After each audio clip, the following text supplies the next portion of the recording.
Good evening. Welcome. So when I drove up here, it was a balmy 4 degrees. Anyone can beat that temperature when they pulled up? Anyone see anything different in their car? 4 degrees, just 4. And you all decided to be here on this night, and so thank you for that. We greatly appreciate that. Before we get started, I want to acknowledge a few people that helped make the event possible. First, Millie Kitchen of JP Morgan Chase. Millie, she's the one that checks you in, and she always does a wonderful job. Ashley Juge, who helped with the setup and serving the wine, the most important thing, I guess, of the evening there, so thank you for that. Mr. Michael Collins back there, who's helping us with the video, and Margie Malott, who helped with the check-in as well. I also want to acknowledge our advisory board members. We have 10 wonderful people that help with the Opportunity Coalition. We have a few of the advisory board members here this evening. We have Sue Kenfield. Sue, with See It Thrive. We have Kyle Henderson with Excel Companies. You already got to see Kyle. And we have Nicole Gamp. I don't know where Nicole, there she is over there. So I also want to thank the Innovation Pavilion. For those that don't know, we own this building. And we bought this building because of all the great opportunity that is created here. The Innovation Pavilion occupies the first floor of this building. It's a business incubator. Over 80 companies have been founded in the last couple of years here in this building. Youngest entrepreneur in middle school and the oldest individual is in his 80s. For those that have been here before, you probably get tired of hearing me say that. But those entrepreneurs are the ones that are creating jobs. Those entrepreneurs are the ones that are having a ripple effect throughout our community. And for that, we're grateful, and we're grateful that the Innovation Pavilion allows us to have the Opportunity Coalition here. I'm often asked, why did you found the Opportunity Coalition, and what is this organization? Well, this organization is to promote free enterprise. And I want to underline the word free. Free is important. I think it's one of the principles of our country. It's also to support entrepreneurship. And it's to bring speakers into this room who have golden nuggets of wisdom, who have been in different spheres of influence, who can share their ideas and their stories so that you can figure out how can it impact you personally in your business or in your life to go out and to make a positive impact. I really believe that we can learn a lot from other people. In addition to these speakers, I also host a weekly podcast on iTunes. It's free. And you can go to Opportunity Coalition on iTunes, or you can go onto our website. And in 30 minutes or less on your way to work, or with this weather, it may take you a little bit longer, you can hear some wonderful interviews with all kinds of people. And you can learn some wonderful lessons from them. And so I really encourage you to do it, and it is absolutely free. So that's a good thing. So tonight, before I introduce our guests, I want to talk a little bit about the banking industry. Has everyone here had a banking relationship maybe in their lifetime? Maybe I'll ask this differently. Has anyone not had a banking relationship? If you are, you might be in a certain industry that we just had a conversation about. We won't go into that. We are in Colorado, after all. But we're all touched by the banking industry, whether you want to be or not. Who remembers a few years ago when we had the greatest recession since the Great Depression? Do you remember where you were?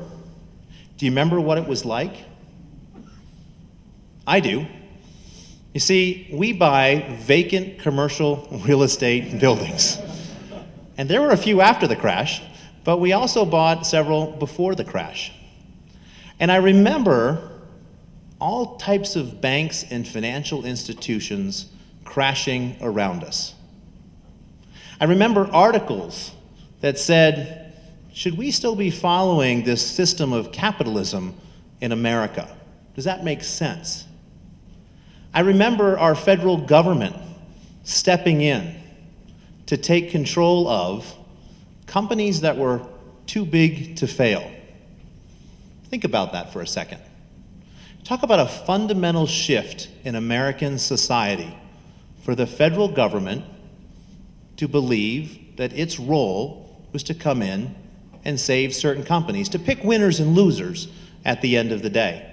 And regardless of this political aisle, which side of the political aisle you may stand on, that is a fundamental shift in American society and has forever changed our country. I remember trying to go get a loan, and it was like crickets, trying to see what was happening. And a lot of these financial institutions, one, they were just trying to recover and see what was going on, and they were shuffling a lot of paper.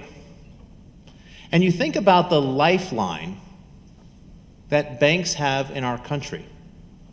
You see, they provide this thing called capital. And capital is the fuel of our business world. And frankly, our society in general. And once that capital stops, well, it affects a lot of things. Think to yourself for a second, how many friends declared bankruptcy? How many friends lost their home? We owned a property down in Florida at the time, and I remember the stat in the state of Florida. Over 25% of the homes went into foreclosure. You'd be hard-pressed not to know somebody who didn't lose a lot. And at North Star, we went right into the gauntlet. We owned a lot of vacant properties. And the vast majority of our lenders worked with us because they believed in this thing called character. And we were partners with them, whether they wanted to be partners or not. And they knew that even though we couldn't pay them all they wanted right then because the regulators were breathing down their neck, that we would go through that gauntlet. We would take our nicks. We may lose a limb or two, but we would make it through that gauntlet. Unfortunately, we had to deal with some lenders who either didn't want to or have the luxury of working with us. And so me personally, I personally guarantee the loans on these vacant buildings that I bring my investors into. And so I had to go deal with things like judgments, personal judgments. And it was a painful, painful time. But you know what?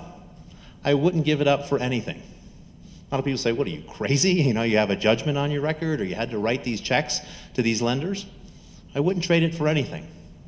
Because in times like that, you realize your own mettle. You earn a few MBAs, and you have to pay for them, but I earned some MBAs in the banking industry. But you also realize who are the people that you want to work with. You see, there's some lenders in town here that they know that we would do anything with them and for them, and likewise them for us, within legal means, of course. And then there's other people that you realize, you know what, when your bullets start flying and you have some tough times out there, that they may not be the people that you want to work with. And so think back in your own lessons that you learned in that time. We all went through it. The question is, did you learn anything to apply in how you conduct yourself moving forward? And I would submit to you as well, embrace those challenges. Embrace those tough times, because they make you better at the end of the day. And I know they've done that for us.